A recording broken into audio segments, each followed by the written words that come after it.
सामर्थ्याची उपासना हा उपक्रम काही तरुण समर्थ भक्तांनी एकत्र येऊन सुरू केला. या उपक्रमांतर्गत समर्थ रामदास स्वामींच्या कार्य आणि वाङ्मयाचं डिजिटायझेशन तसंच त्याचा प्रचार सोशल मीडिया व ऑनलाईन माध्यमातून गेल्या 2 वर्षांपासून करण्यात येत आहे. कीर्तन प्रवचनांसोबतच विशेषतः व्याख्याने तसंच काही विशेष प्रसंगी गायन सेवांचंही आयोजन सोशल मीडिया लाईव्हच्या माध्यमातून केलं जातं. या उपक्रमांना समर्थ भक्तांचा समर्थक कृपेने मोठा पाठिंबा मिळतो आहे. आतापर्यंत समग्र समर्थ वाङ्मयाचे सज्जनगडावर होणाऱ्या नित्य उपासनेचे तसेच परमपूज्य श्रीधर स्वामी महाराजांच्या नित्य उपासनेचे अँड्रॉइड ॲप्स देखील अभ्यासकांच्या व उपासकांच्या सोयीसाठी विनामूल्य उपलब्ध करून देण्यात आले आहेत. श्री दासनवमीच्या निमित्ताने गेल्या वर्षीपासून ई विशेषांकाचे प्रकाशन करण्यात येत आहे. गेल्या वर्षी समर्थ कृपेची वचने दासबोध हा विशेषांक शिवशाहीर स्वर्गीय बाबासाहेब पुरंदरे यांच्या शुभहस्ते प्रकाशित करण्यात आला. यंदा श्री समर्थकृत ईश स्तवने याविषयीचा विशेषांक आपण प्रकाशित करणार आहोत. परमपूज्य आचार्य श्री गोविंददेव गिरिजी स्वामी महाराज या अंकाच्या प्रकाशनार्थ घोषणा करतील व तदनंतर परमपूज्य श्री समर्थ वंशज श्री भूषण स्वामी महाराज आपले मनोगत व्यक्त करतील. महाराष्ट्राच्या दैदिप्यमान इतिहासात व सामाजिक जडणघडणीत येथील संतांचा अमूल्य वाटा आहे. या भूमीत अवतरित झालेल्या श्री ज्ञानदेव श्री तुकाराम इत्यादी संतांनी महाराष्ट्रीय संस्कृतीला आपल्या वाङ्मयीन ज्ञानाद्वारे मार्गदर्शनाद्वारे शिकवणीद्वारे समृद्ध बनविले आहे. महाराष्ट्रातील याच संत प्रभावळीतील एक मुख्य संत ज्यांनी सुमारे 400 वर्षांपूर्वी महाराष्ट्र देशात नवचेतना निर्माण करून आपल्या आकाशव्यापी कार्याने अलौकिक वाङ्मयाद्वारे समाज मनात देव देश धर्माप्रती निष्ठा उत्पन्न केली ते अद्वितीय अतुलनीय संत म्हणजे श्री समर्थ रामदास स्वामी महाराज. श्री दासबोध आत्मारामादी विपुल ग्रंथरचना करून समर्थांनी प्रापंचिकांना परमार्थ सुलभ करून सांगितला. प्रयत्नवाद अखंड सावधानता नेटकेपणा व कर्माद्वारे उपासना हेच मानवी जीवनाचं सूत्र आहे व या मार्गाने वाटचाल करत करतच परमार्थास आपलेसे करण्याचा बहुमूल्य उपदेश समर्थांनी आपल्या वाङ्मयातून केला आहे. सद्गुरु श्री समर्थांच्या याच अलौकिक चरित्र कार्याविषयीची भावना व्यक्त करताना परमपूज्य आचार्य श्री गोविंददेव गिरिजी स्वामी महाराज म्हणतात, समर्थ रामदास स्वामी राष्ट्रगुरु कहलाने के लिए एकमात्र व्यक्तित्व यदि कोई होगा तो वे समर्थ रामदास स्वामी महाराज है. वे संत रहे ऐसा लोग कहते हैं. संत तो वे थे ही, लेकिन अन्य संतों ने जो जो कुछ कहा वह सब कुछ कहने के बाद भी रामदास स्वामी ने कुछ अधिक कहा. He told something plus. हमारे अन्य संतों ने समाज को सहिष्णु बनाया. समर्थ रामदास स्वामी ने समाज को जयिष्णु बनाया. सज्जनों को जीतना चाहिए, सज्जन पराभूत नहीं होने चाहिए, और सज्जन पराभूत न हो इसलिए उन्हें किस प्रकार संगठित होना चाहिए और कैसे अपने जीवन का निर्माण करना चाहिए, ये सारे सूत्र यदि किसी एक ग्रंथ में उपलब्ध होने हो तो ग्रंथ दासबोध है. ध्यान रखना मित्रों, एक बात मैं बिना किसी हिचकिचाहट के कहते रहता हूं कि मुझे समर्थ रामदास स्वामी जैसा व्यक्तित्व विश्व के इतिहास में कोई दिखता नहीं है. महर्षि वशिष्ठ मुनि राजगुरु थे, लेकिन सामान्य लोगों तक उनकी पहुंच नहीं थी. हम लोग देखते हैं विश्वामित्र मुनि भगवान श्री राम के गुरु स्थान में विराजित हैं, लेकिन सामान्य लोगों तक उनका पहुंचना कहां संभव था. स्वयं आर्य चाणक्य ने हम लोगों को अर्थशास्त्र दिया, लेकिन अध्यात्म के बारे में हम लोग चाणक्य का अनुसरण नहीं कर सकते हैं, उनसे कुछ प्राप्त नहीं करते हैं. देवर्षि नारद मुनि ने बहुत प्रवास किया, लेकिन लिखा थोड़ा सा. भगवान वेदव्यास जी महाराज ने बहुत लिखा, लेकिन लोगों को निर्माण करने का काम उनके द्वारा कहां हुआ. आधुनिक काल में आते हैं तो स्वामी विवेकानंद ने संस्कृति का उत्थान करने का एक अत्यंत महान कार्य किया, लेकिन उस समय देश परतंत्र में था.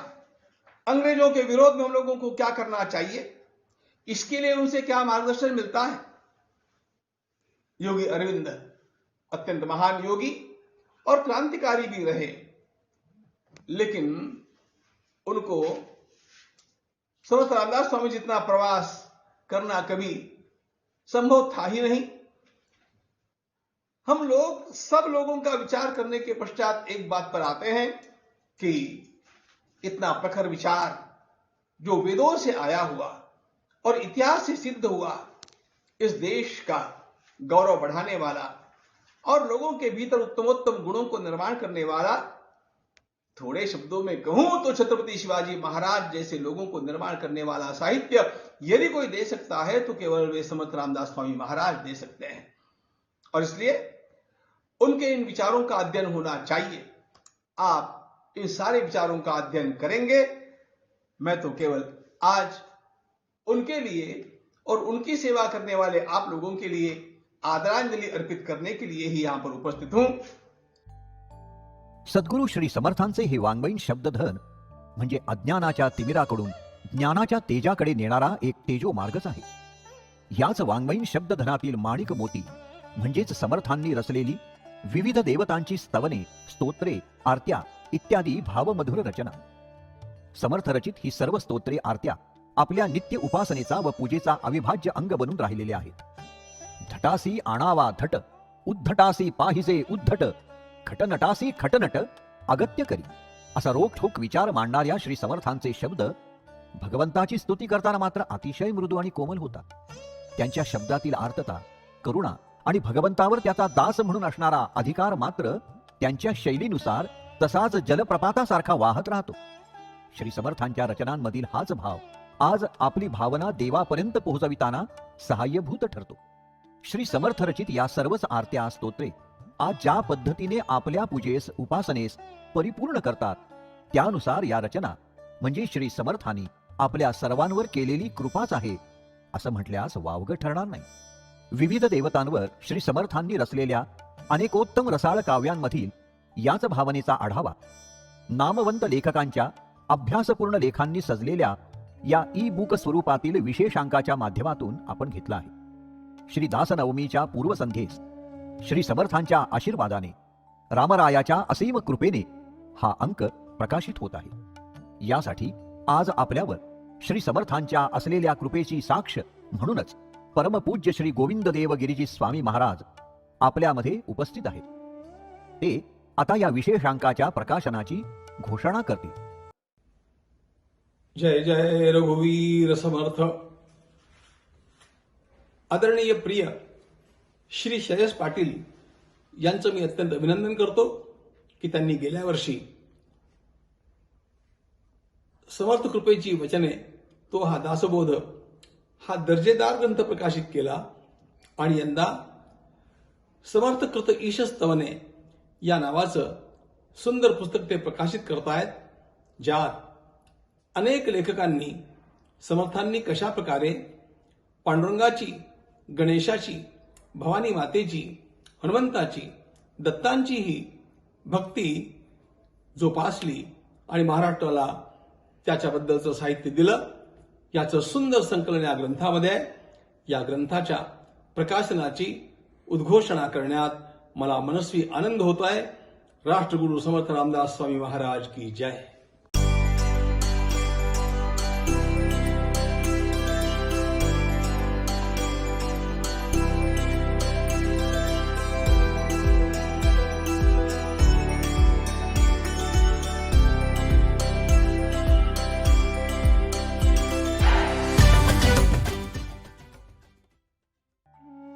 श्री स्वामींचे मनःपूर्वक आभार। आता परमपूज्य श्री भूषण स्वामी महाराज विशेषांकाच्या प्रकाशनार्थ आपलं मनोगत व्यक्त करत आहेत। श्री महाराज या उपक्रमाच्या स्थापनेपासून प्रत्येक वेळी या कार्यात कार्यरत असणाऱ्या सर्व कार्यकर्त्यांच्या पाठीशी समर्थपणे उभे आहेत। त्यांचे आशीर्वाद, कृपा म्हणजे आम्हासाठी प्रत्यक्ष समर्थांचेच आशीर्वाद आहेत। श्री भूषण स्वामी महाराज। जय जय रघुवीर समर्थ. वैराग्य ज्ञान भरिले असता अनन्या. आल्या जया प्रतिचतुर्विध मुक्तिकन्या. चवथी तयात वरिली उरल्या न पाहे. तो आमुचा गुरु समर्थ समर्थ आहे. जय जय रघुवीर समर्थ. संत कृपेचे अखंड कृपाछत्र प्राप्त झालेली महाराष्ट्राची ही वंद्यभूमी. अनेक संत सत्पुरुषांनी महाराष्ट्राच्या या भूमीला आपली जन्मभूमी, आपली तपोभूमी, आपली कर्मभूमी आणि अर्थातच आपली समाधीभूमी म्हणून निवडून या भूमीला खऱ्या अर्थाने भाग्यता प्रदान केली आहे. त्यांच्या पदचिन्हांनी या मातीला एक आध्यात्मिक सुगंध प्राप्त झालेला आहे. आपल्या विपुल वाङ्मयातून समाजाला ज्ञानसंजीवनी देऊन समाजाला प्रकाशाचा मार्ग दाखविणाऱ्या समृद्ध संत परंपरेतील वैराग्य महामेरू म्हणजेच राष्ट्रगुरू श्री समर्थ रामदास स्वामी. श्री समर्थांची ही ग्रंथसंपदा अद्भुत आणि अवीट अशीच आहे. हजारो अभंग, अनेक देवतांची स्तोत्रे, आरत्या, अनेक स्फुट काव्य प्रकरणे आणि मुख्यत्वे करून श्रीमद ग्रंथराज दासबोध, मनोबोध, आत्माराम एवढ्या विपुल रचनांनी श्री समर्थ वाङ्मय सुशोभित झालेले आहे. आकाशाला व्यापून उरणारा विचार प्रवाहित करून समाज जीवन उन्नत अवस्थेत पोहोचावे या तळमळीने भारलेले श्री समर्थ वाङ्मय मानवी जीवन कृतार्थ करण्यास समर्थच आहे.